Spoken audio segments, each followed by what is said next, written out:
and welcome to Minembwe Capital News. We bring you the latest and most important updates from South Kivu, the wider Democratic Republic of Congo, and the key developments on the international stage, along with depth analysis on the current affairs. Before you is Mugwaniza Messi.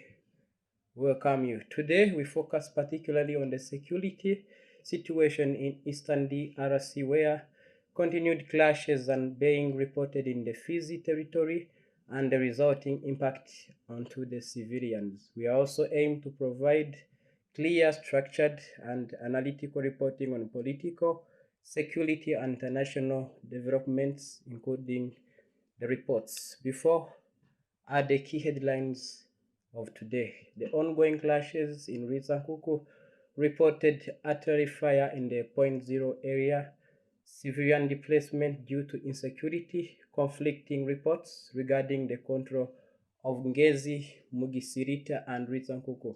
A public message from Olivier Rugeyo on unity and peace, a political statement of C64 movement, and lastly, the performance of Democratic Republic of Congo national football team, the Leopards, in the international competition. The first section is about the clashes in Rwitsankuku. Reports continue to emerge of heavy fighting in the Rwitsankuku areas of southern part of Kivu province involving the opposing armed sides. Local residents report heavy gunfire and explosions during both daytime and morning hours, creating widespread of fear and forcing some civilians to flee from their homes. Analysis on this says the situation highlights the continued fragility of civilian security in conflict-affected areas, especially when fighting is prolonged and unpredictable, leaving residents uncertain about safe evacuation routes. On to section 2 is about the spread of fighting in Ngezi and Mugisirita. There are fighting reports indicating that clashes have extended into Ngezi and Mugisirita, with different sides offering contrasting accounts regarding territorial control.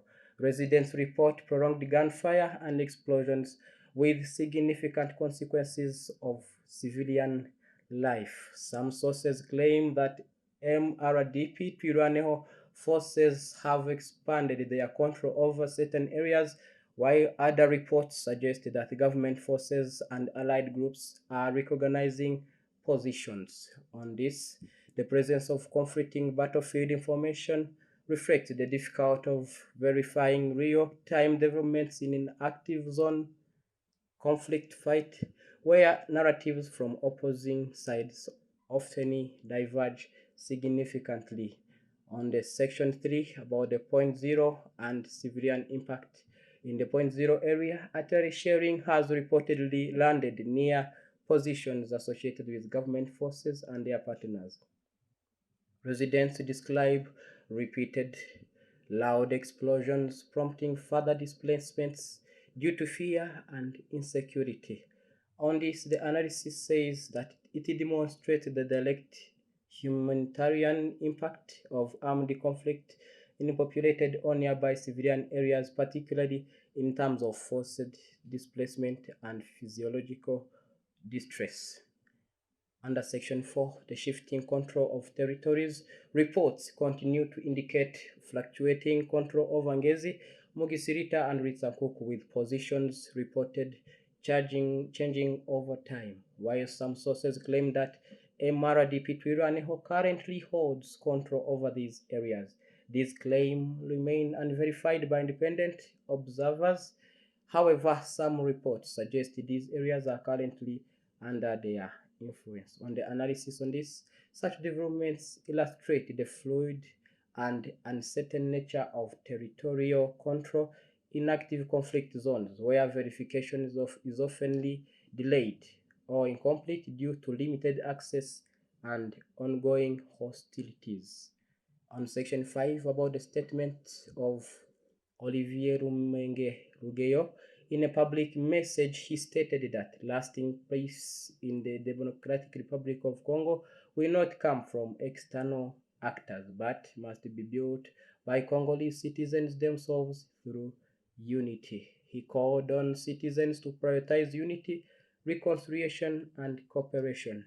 This message reinforces the idea that sustainable solutions to political and security crises must be rooted in the internal national cohesion and collective responsibilities. On section 6, we talk about C64 political statement. The C64 political coalition has announced that it will continue preparations for demonstrations in Kinshasa aimed at defending the constitution and advocating of democratic governance.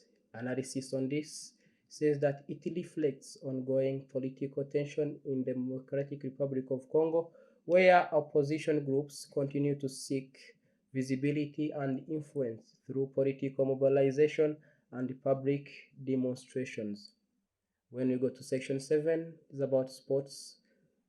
In international football, the Democratic Republic of Congo national team, the Leopards, were eliminated from the World Cup following a 2-1 defeat against the team of England.